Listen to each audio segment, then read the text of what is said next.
Good evening and welcome to News Channel 8. I'm Jerome Aegean. Here's some of the top stories we have for you tonight. W.A.P.A rates go up again. A follow-up on the Cash for Gold raid. And the First Lady takes a stand for autism. These stories and more are up next on News Channel 8.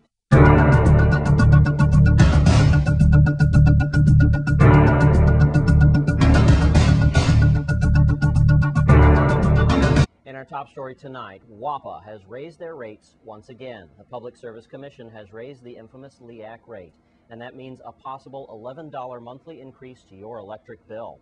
News Channel 8's Wes Small is on the line with Senator Patrick Sproul and Craig Barshinger, Senator at Large, about the W.A.P.A rate increase. On the line with us then right now is Senator Patrick Sproul. Now, Senator, you were present last night in that meeting involving the Public Services Commission and W.A.P.A. We have to discuss a few things, Senator. First of all, people aren't happy, talking about $11 more a month on their bill and possible rolling blackouts, and people aren't happy about that. Sir, please tell us, is there some light at the end of the tunnel? And when can we see the end of this W.A.P.A rate? And small businesses are folding as we speak. Please, Senator, help us Right out. now, we have the W.A.P.A situation dealing with their equipment, the paying the cost of oil that is continuously going up. Before us last night, we had a number of people from the community came to rally against the increase. However, the alternative is, like you said, rolling blackouts. The TSC Commission, I'm the ex officio member there, I'm not a non-voting member. I listened and also commented. I asked the question, how much does the government owe currently right now? They currently owe roughly $14 million.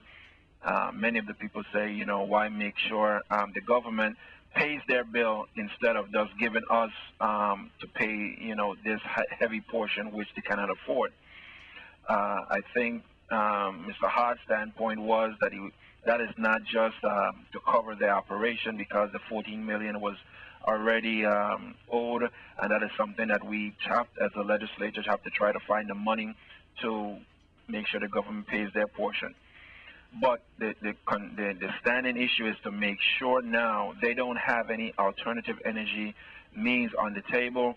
The one deal that they had was the Alpine is off the table now, and right now the equipment is so old, the cost of oil is going up on a regular basis.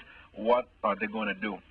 And the PSC basically had to look at the options. They went with the consultant's analysis, which was a mid-agreement, not giving W.A.P.A the full increase, but something in between.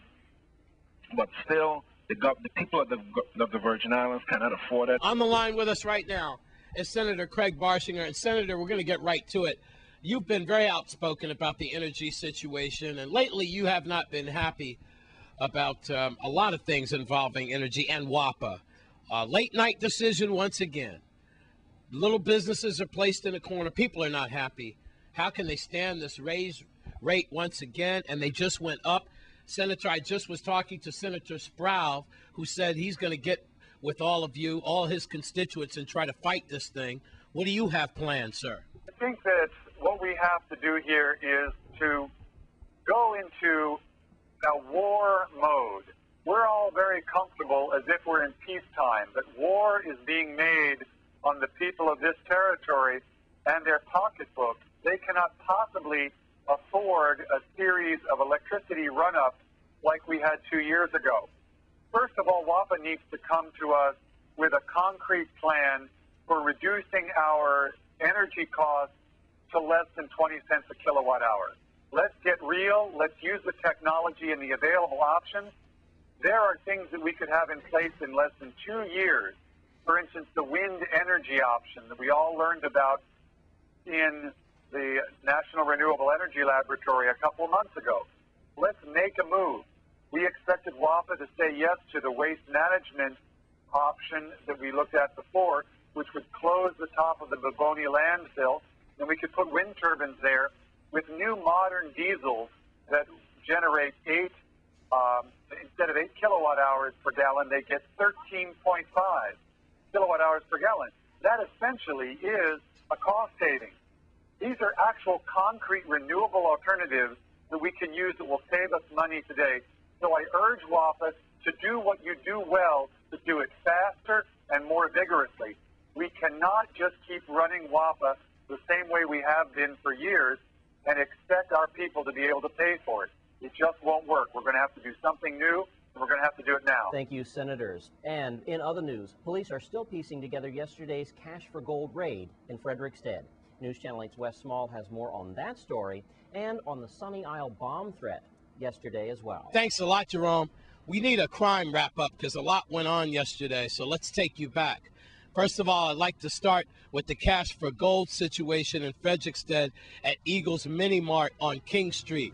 That was that late afternoon raid yesterday. Well, one thing I could tell you is that over the last 2 or 3 weeks, certain individuals had been taking gold items into Eagles store on King Street. And with that, ID checks were not properly taken. As a matter of fact, some minors had went in at some time and they had made a transaction. So that led undercover police officers then at least twice to go into this business. The first time they went in and proper procedure was not followed, meaning that I guess they didn't have those forms. Remember those forms that the Cash for Gold businesses were supposed to be having customers fill out, and the various background checks. So then they did another random undercover sting where that individual said, I have to move this gold and I have to move it now. And the business person then in Eagles even said, I can get in a lot of trouble for this, but I'll do it anyway. So this is all allegedly, and this operation is still ongoing as they're piecing all this together. How many more Cash for Gold operations will go down? According to Deputy Chief Howe, most Cash for Gold businesses are complying with the V.I.P.D's wishes. Now we need to move along to that bomb threat yesterday that was at Banco Popular and around the Sunny Isle area. Fortunately, nothing was founded. No one got hurt in that. But I do have to tell you that that officer was not a member of the canine squad who, when he got bit by the canine dog, he was a member of the bomb squad. And when they said clear, he was just in the wrong place at the wrong time, so he got bit. So that's what happened with that. And then I have a refresher story for you. Remember a couple of weeks ago, we were in the state WIM? Remember that? And we had like an elderly gentleman preying on elderly women, and he even burned out like their car, and he was preying on elderly people there. Well, he has now been arrested. Now, he allegedly torched a woman's car and threatened her on March 5th. Well, now we're trying to get his picture. His name is Jose Ortiz, but he is a resident of WIM. He has been charged with arson in the 2nd degree, and also, I believe, some threatening charges as well. He torched the 1990 red Oldsmobile. He was arrested 5 o'clock on April 19th. Jose Ortiz, he was arrested around the WIM ballpark. That for torching a female resident's car at a state WIM. So now you're just about caught up. Watch out for those fake $20 bills. They're still floating around as well. And with that, that's a look at your crime report. I'm Wes Small for News Channel 8. Thanks, Wes. And the police are still looking for 17-year-old Brandon Francis. Here's Virgin Islands Police Department spokesperson Melody Rames with more information. Juvenile Bureau detectives on St. Croix are seeking the assistance of the community in locating a runaway minor, 17-year-old Brandon Francis.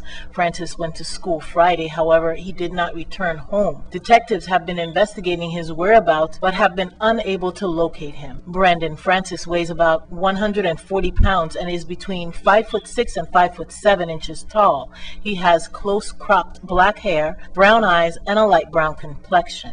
He frequents the La Grande Princess area. Police remind the public anyone who harbors and or assists a runaway minor may face criminal charges. If you have seen Brandon Francis or know his whereabouts, contact the Juvenile Investigations Bureau at 778-2211.